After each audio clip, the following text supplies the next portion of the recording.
Hey, it's Alan, and I just wanted to let you know that you can now listen to the ongoing history of new music early and ad-free on Amazon Music, included with Prime. Building and maintaining a successful band is a lot like building and maintaining a sports team.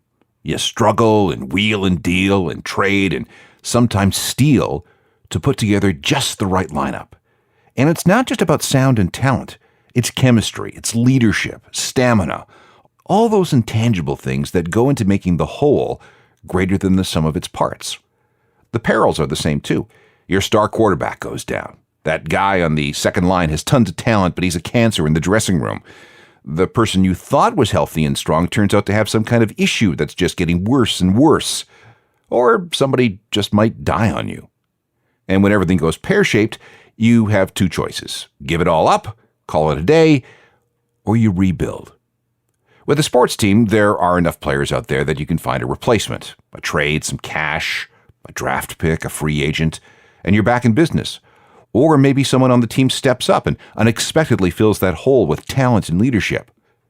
The same kind of thing can happen with a band too, but not always. When a star departs, especially a lead singer and front person, that can create a fatal vacancy that can never be filled. So the band breaks up. Sometimes. Not always. Sometimes. Here's a study of groups who ended up changing their front person and actually survived. This is the Ongoing History of New Music podcast with Alan Cross.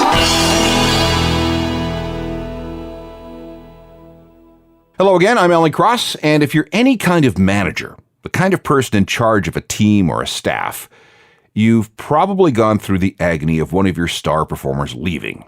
Your first reaction is to get mad or maybe panic. What are we going to do now? But after a while, you begin to think, okay, hang on. I can handle this, no problem. Just assess the situation. Let's weigh the options and move forward. What other choice is there? If you've been in a band, you might have gone through the same sort of crisis. The worst sort is if the front person, that face, that voice of your band, leaves for whatever reason. If the band is going to continue, a complex transplant is required. And then you got to do everything you can to make sure this new organ isn't rejected and that it grows and thrives and makes everybody forget that it's a replacement park. Okay, I think that's probably enough for all the tortured metaphors. Let's get to some examples. You're probably making a list of all the bands who have survived a change of front person in your head already. Brian Johnson taking over from Bon Scott in AC/DC. Sammy Hagar being drafted in to replace David Lee Roth and Van Halen. How many people subbed in for Ozzy and Black Sabbath back in the 80s? How many guys have sung for Deep Purple? Journey, Judas Priest, Iron Maiden, Genesis, yes, Queen. They've all undergone changes of singers, sometimes more than once, and all those bands are still with us. But what about in the world of alt-rock? Let's examine that with a series of before and after comparisons, starting with one of the most profound and successful makeovers in the history of music. When Joy Division was around in the late 1970s, they were a highly regarded English indie band with zero money. They were, to put it the British way, skint. It wasn't until years later that people recognized them for the groundbreaking band they were. Joy Division is now legendary, one of the most influential bands in the entire history of alt-rock. But they might have eventually broken through while they were still together. It looked like they were on the verge of something, but then singer Ian Curtis killed himself. It was May 18th, 1980. He was just 23. Ian had been suffering from severe depression, epilepsy, and all manner of substance abuse problems related to his illnesses. He'd been suicidal for a while, tried to kill himself at least once before. But despite recovering from that, things just kept getting worse for him, compounded by all sorts of marital problems. The day before Joy Division was supposed to leave for their first ever tour of North America, Ian stayed up all night, watching TV, listening to music, drinking whiskey, and drinking coffee. And then he hanged himself in his kitchen, using a length of clothesline. His wife Deborah found him in the morning. And then a few weeks later, this single was released.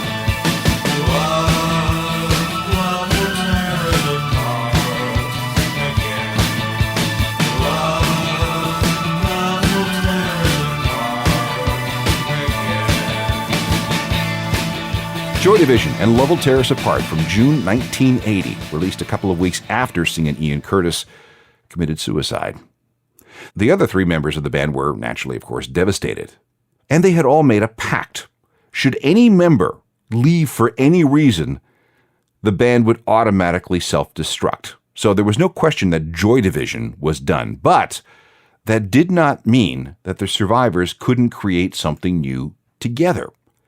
Bernard Sumner, Peter Hook, and Stephen Morris had many discussions about what to do. They've been encouraged with the progress they've made as Joy Division over the past year, so why throw all that away? Yes, there would be a cloud over whatever they would do next. Nothing they could do about that. But they had to move forward. What other option did they have? All right, fine, they'd do it under a new name. Their manager, a guy named Rob Gretton, is the one who came up with it. He found the name in a newspaper headline about the mass killings in Pol Pot's Cambodia. The phrase was New Order. Okay, a name. But who would sing? Well, rehearsal started with each member taking a turn on lead vocals, and in the end it was Bernard Sumner. He just had to learn to sing and play guitar at the same time, something that he had to do. To fill out the sound, Stephen's girlfriend, Gillian Gilbert, was brought in to play some keyboards. At first, New Order sounded a lot like Joy Division, but a trip to New York changed everything. This was the era of post-disco music, early house, and electro.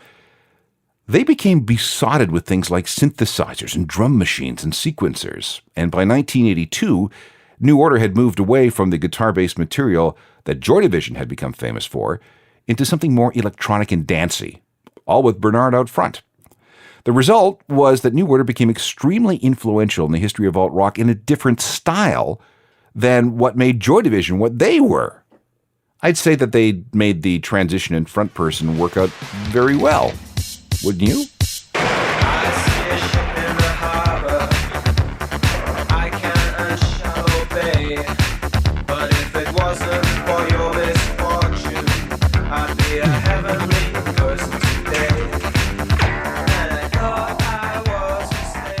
New Order, which descended from Joy Division. Same three people, one of whom stepped up to be the new singer. And New Order is still with us today, and Bernard Sumner is still singing for the band today.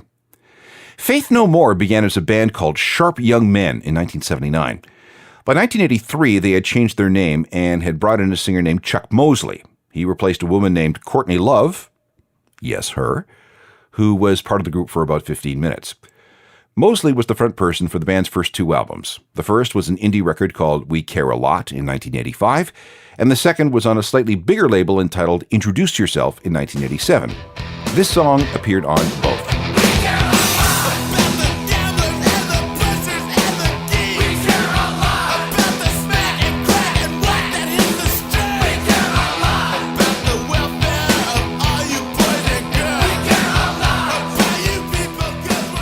There's Faith No More from 1987 with We Care a Lot, featuring singer Chuck Mosley.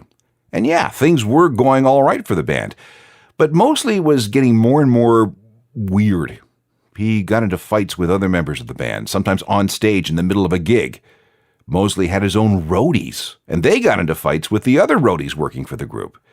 Then there was the time he fell asleep on stage. And then he got it into his head that all the band should do is acoustic-based songs. And that's when everybody around him in Faith No More had no more faith. They quit. That left Chuck alone, so he quit. But then everyone else reconvened without him. And this is where Mike Patton enters the picture. Mike was in his own group called Mr. Bungle and had met Faith No More sometime in 1986. After the Mosley fiasco, he was approached to become the lead singer, and by January 1989, he was in. Mike then went away for 2 weeks and wrote all the lyrics for the next album. That record was released in June 1989 and ended up being nominated for some Grammys. And within a year, Faith No More was all over the video channels and were on their way to becoming one of the biggest early successes of the alternative 90s.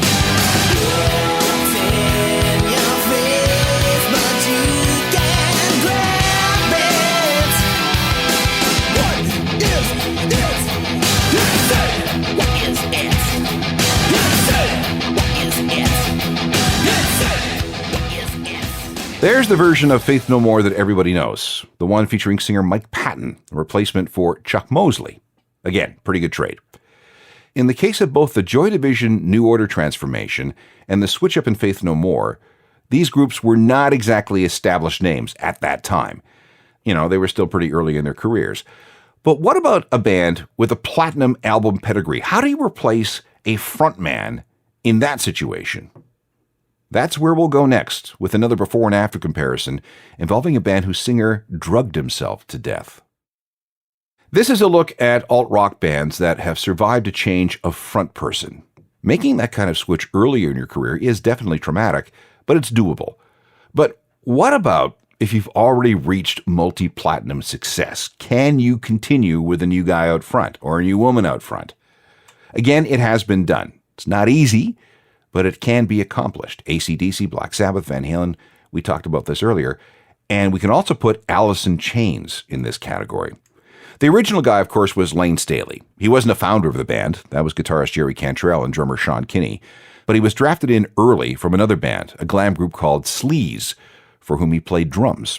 Now, Sleaze was eventually renamed Alice in Chains, while Lane was living with a homeless Jerry Cantrell at their rehearsal space. When Lane's band broke up, he joined a funk outfit, while Cantrell had his own thing going on. Long story short, and it's a very convoluted story, both of these bands broke up, and Cantrell and Sean Kinney asked Lane to be a vocalist for this new group, and they took the name of Lane's old band for good measure.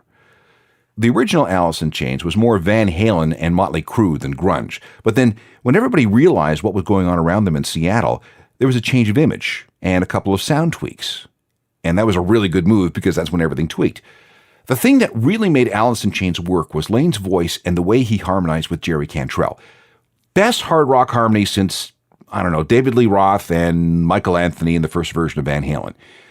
In some cases, we heard what amounted to dual lead vocals that strategically overlapped through songs.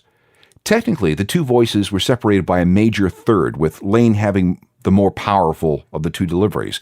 He could deliver lyrics in a menacing monotone, but then quickly explode into something sharp and cutting. He had a great scream, too. And those vocals appeal to both metal fans and alternative kids. And let's not forget that Alice in Chains had some awesome melodies. Let's hear an example of what I'm talking about. This song is only 2.5 minutes long, but it encapsulates everything I just described.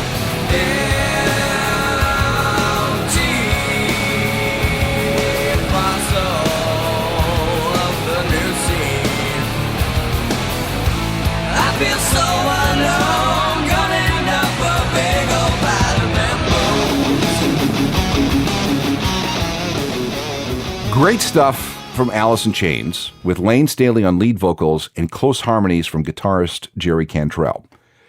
This all worked great until sometime in 1995, when Lane's drug habit really got out of control. From 1996 on, we almost never saw him. His last performance with the band was on July 3rd, 1996 in Kansas City, when Alice in Chains was touring with Kiss. Lane turned into an irreparable junkie, barricading himself in his Seattle condo where he painted, played video games, and had all his drugs delivered to the door. Meanwhile, the band was absolutely, completely, and utterly paralyzed. They couldn't do anything without their frontman. Lane was eventually found dead when his parents called the cops to break into his place after not hearing from him for 2 weeks. That was April 19th, 2002. The coroner said he died 2 weeks earlier on April the 5th. A needle was still hanging from his arm when they found him. That should have been it for Alice in Chains. They hadn't toured in years. There were only so many greatest hits records that could be released. And in 2004, they were dropped from the record label after 15 years. So done and done, right? Well, no. In 2005, drummer Sean Kinney came up with the idea of reuniting the band for a benefit concert for the victims of the tsunami that hit Thailand, Indonesia, and other places in Southeast Asia. That seemed to go over well. There was another show in March 2006, and that went fine. One of the guest vocalists that evening was a guy named William Duvall, the singer with a group called Comes With the Fall. They'd known William for 5 or 6 years and had a lot of respect for his abilities, and toyed with the idea of having him join Alice in Chains full-time. Meanwhile, though, there were a lot of other candidates. There was a guy named Vinny Dombrowski from a Detroit band called Sponge. He was invited for rehearsals, but he didn't fit. Scott Weiland was still an ex-Stone Temple Pilot at this time, but bringing him in would just mean trading one junkie for another. So they kept coming back to Duvall, mainly because he didn't try to be a Lane clone. he sounded close enough to Lane without being exactly like him. Duvall's integration into the band was a slow process. A gig here, gig there. But by late 2008, everyone was willing to give things a shot. And so, on September 29th, 2009, a few weeks short of 14 years since the last Alice in Chains album, came a record entitled Black Gives Way to Blue. And you know something? It worked. And the record went gold in both the US and Canada.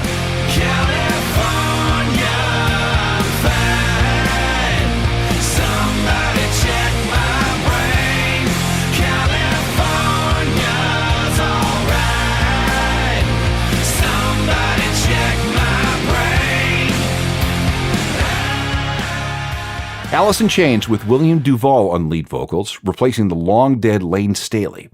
This version has now released as many full albums with Duvall as they had with Lane. Rage Against the Machine had similar frontman problems, except their guy wasn't a junkie trying to kill himself. Rage exploded in 1992 with the self-titled debut album that ranks as one of the best ever first tries in the history of rock. But singer Zach De La Rocha was always the square peg in a band full of round holes, if you know what I mean. While everyone else in the band was political and had definite activist streaks, Zach was exponentially more passionate in that direction. Things came to a head on October 18th, 2000, when he just quit the band. I quote, "It was necessary to leave Rage because our decision-making process has completely failed. It is no longer meeting the aspirations of all four of us collectively as a band, and from my perspective, has undermined our artistic and political ideal." That's a much more complicated way of saying political and creative differences have caused me to quit. And it wasn't just politics. They were fighting over everything, right down to what color their merch t-shirts should be. So that was it for Rage. Or was it? Let's hear something with Zach before we pick up the rest of the story. And it has some really weird twists. This is People of the Sun.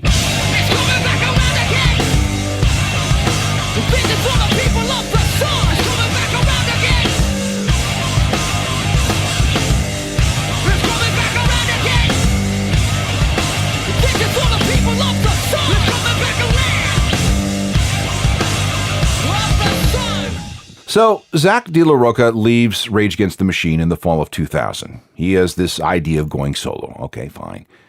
But what do the other three guys do? Do they break up and call it a day? Well, no. They were happy. They wanted to stick together. But to do what? For a brief moment, it looked like they were going to be hired to be, wait for it, the backing band for Ozzy Osbourne. No kidding. Another suggestion was that they go to work for soul singer Macy Gray. But what about staying together as Rage and just drafting in another singer? Risky, but maybe worth a shot. There were rumors that Lane Staley was approached, but that's not true. He was way too much of a junkie by this time to take on any new work. It is true, however, that Be Real of Cypress Hill tried out. He sounded a little too much like Zach. Maybe not somebody who raps, they thought.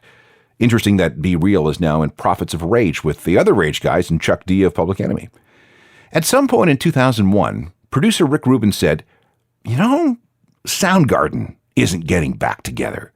Chris Cornell's solo work is okay, but it hasn't gained him any traction. Why not ask him if he wants to join forces? A meeting was set up in May of 2001, and the chemistry was instant. What was supposed to be a 1 or 2 day jam session turned into 19 days in which they wrote 21 songs. Now, at this point, the band was still going to be called Rage Against the Machine. In fact, I have a bootleg CD in my collection entitled Rage Against the Machine featuring Chris Cornell. But Cornell's style was so different from the original Rage sound that everybody quickly had second thoughts. But that's when somebody came up with the idea of calling the new band Civilian. But for some reason, I seem to recall that some other band had dibs on that name, they decided to go with Audioslave. But there was already a band from Liverpool with that name. A quick $30,000 payment to the English group solved that problem. The first Audioslave performance was on November 25th, 2002, and the gig was in a weird spot. They played on top of the marquee on the Ed Sullivan Theater as part of an appearance on The Late Show with David Letterman.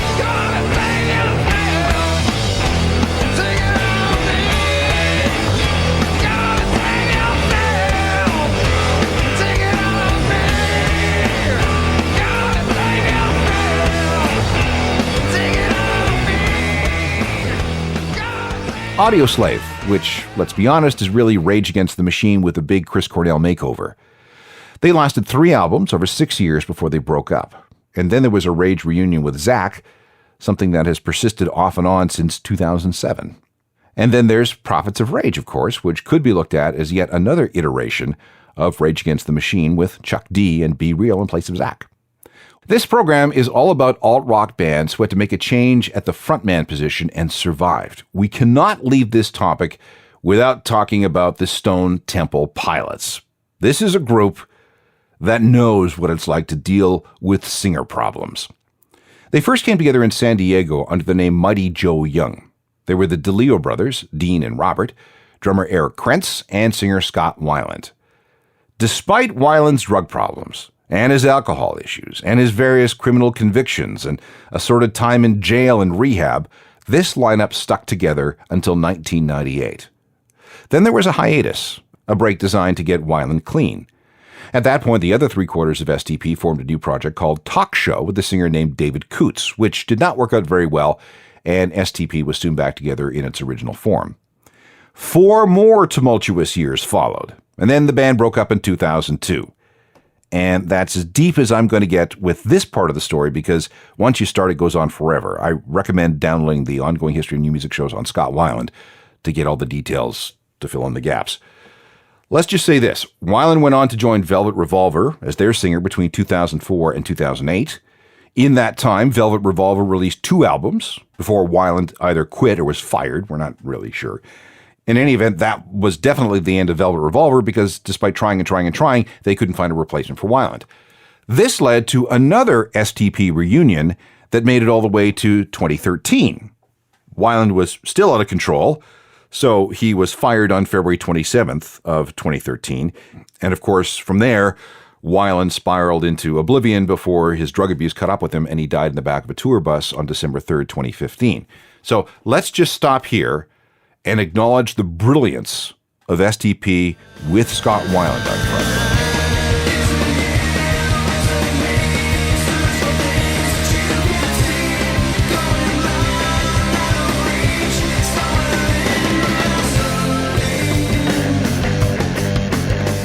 When STP fired Scott Weiland at the end of February 2013, they retained the rights to the name, knowing full well that they wanted to continue with a singer who wouldn't let them down. In May of that year, they announced that Chester Bennington of Linkin Park was the new guy, and as a full-time member, too. That arrangement lasted about 18 months, during which time the band toured extensively and released one 5-track EP. Chester left the group amicably on November 9th, 2015, to go back to Linkin Park. The idea was, at the time, that after the next Linkin Park project was complete, he would return to STP. But then we all know what happened next. Chester committed suicide on July 20th of 2017. But STP was still determined to continue. A very, very long series of auditions ensued. They ran from February 2016 and didn't end until November 14th, 2017. The new guy was Jeff Gut, a former member of a new metal band called Dry Cell, and, get this, a former contestant on the TV talent show X Factor. He was on the show for 2 seasons, ultimately finishing in 2nd place in 2013. Jeff is now the guy with STP. And on March 16th, 2018, Stone Temple Pilots version, 3, 4? Released a self-titled album. And this was the first single to feature Jeff.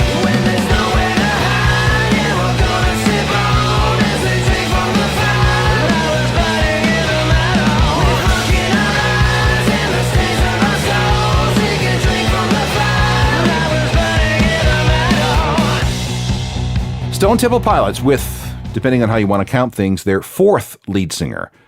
Let's see, there was Scott Weiland, a diversion with Talk Show featuring David Coots, back to Scott Weiland, then Chester Bennington, and now Jeff Gut. Try again, right?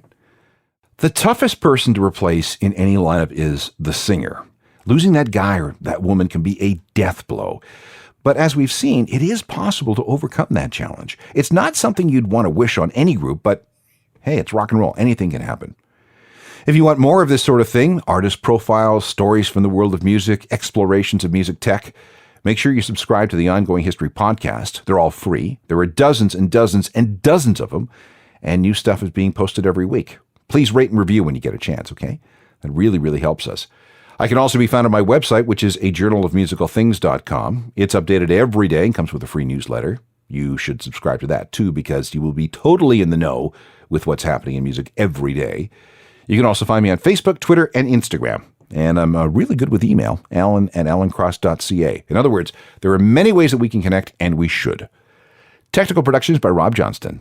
Talk to you next time. I'm Alan Cross. You've been listening to the Ongoing History of New Music podcast with Alan Cross. Subscribe to the podcast through iTunes, Google Play, Stitcher, Spotify, and everywhere you find your favorite podcasts.